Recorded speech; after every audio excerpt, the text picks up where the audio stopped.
Assalamualaikum warahmatullahi wabarakatuh. Perkenalkan, nama saya Afifah Ahmad Mizaki, NPM 2023-4350-1536, kelas R6T.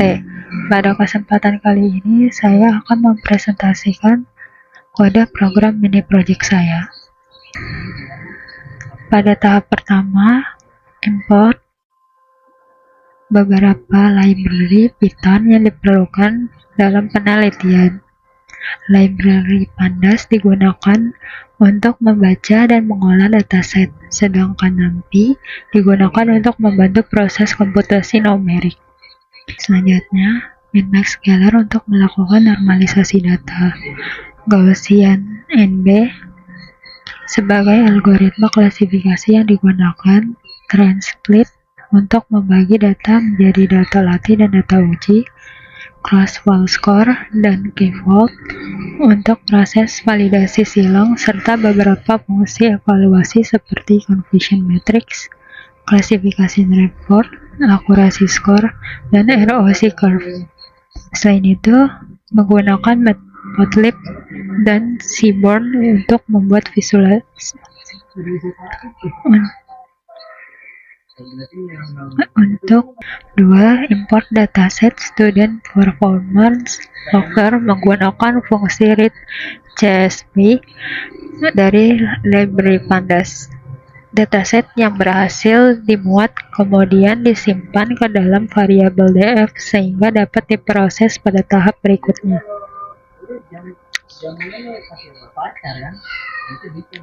Selanjutnya dilakukan EDA. Fungsi head digunakan untuk melihat beberapa baris pertama dataset.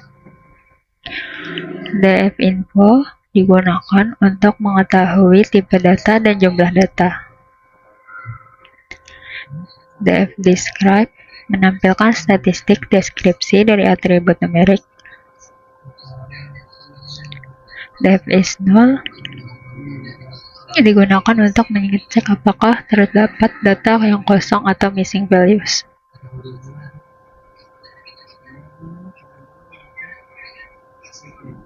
Keempat, memilih atribut yang digunakan. Ada our study, attendance, previous course, sleep hours, tutoring session, exam scores.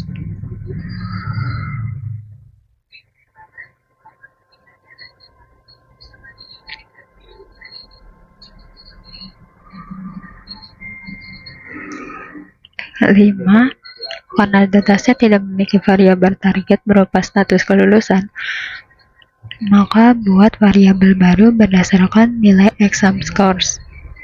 Jika nilai ujian lebih besar atau sama dengan 75, maka diberi label 1 atau lulus.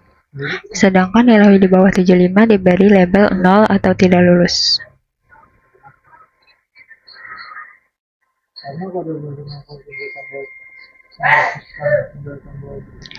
Setelah target dibuat, lihat jumlah data pada masing-masing kelas menggunakan value count. Kemudian, hitung persentase setiap kelas untuk mengetahui distribusi data antara kategori lulus dan tidak lulus.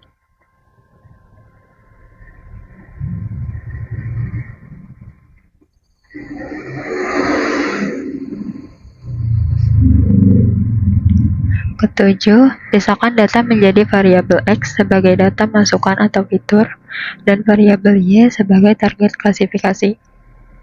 Pada penelitian ini, exam score tidak dimasukkan ke dalam X karena sudah digunakan untuk membentuk status kelulusan. Hal ini dilakukan agar tidak terjadi data leakage, sehingga hasil diklasifikasikan menjadi lebih valid.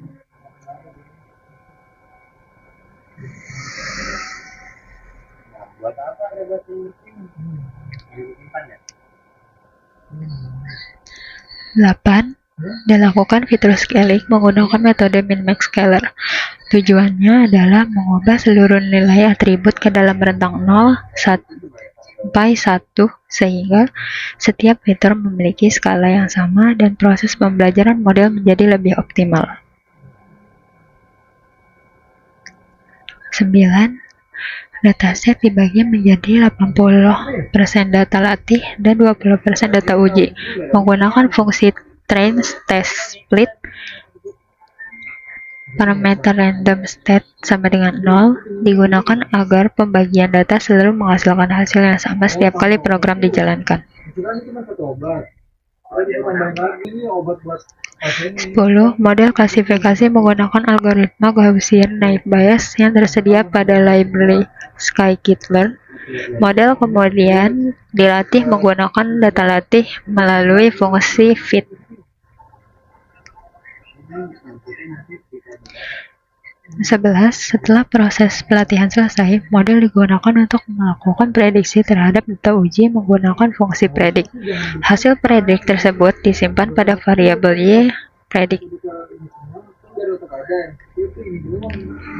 Selanjutnya, dibuat conversion matrix untuk mengetahui jumlah prediksi yang benar maupun yang salah. Matriks ini memperlihatkan perbandingan antara data aktual dan hasil prediksi model.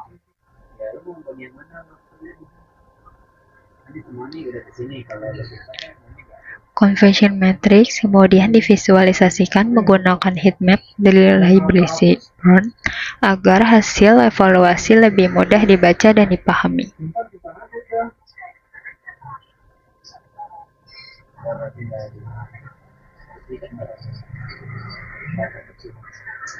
Selanjutnya, menampilkan klasifikasi report yang berisi nilai precision, recall, F1 score, serta jumlah data pada masing-masing kelas.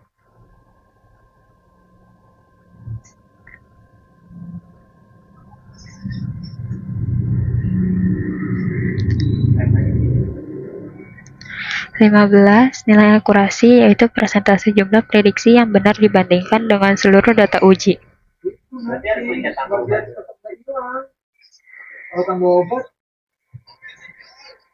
ini kita hapus, baru tambah obat. Jadi datanya selanjutnya, untuk memperoleh hasil evaluasi yang lebih stabil, menggunakan metode 10-fold cross validation. Dataset dibagi menjadi 10 bagian, kemudian model dilatih dan diuji secara bergantian, sehingga menghasilkan nilai evaluasi yang lebih objektif.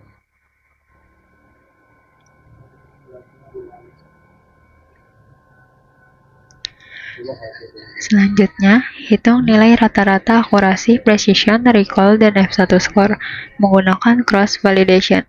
Nilai rata-rata tersebut digunakan sebagai hasil evaluasi performa model Gaussian naive Bayes.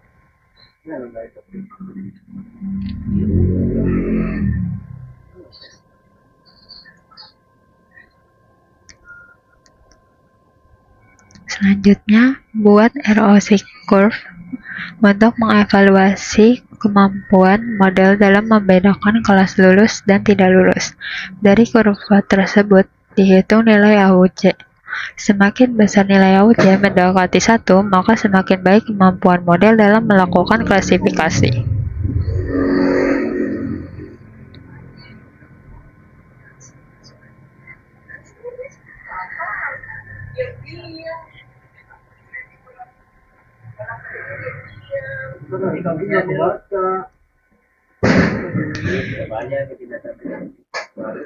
Terakhir, distribusi status kelulusan menggunakan diagram batang.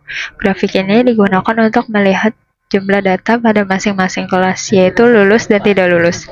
Dari grafik ini dapat diketahui apakah distribusi data seimbang atau terdapat perbedaan jumlah data antar kelas, sehingga dapat menjadi bahan analisis terhadap hasil klasifikasi yang diperoleh. Sekian presentasi dari saya. Wassalamualaikum warahmatullahi wabarakatuh.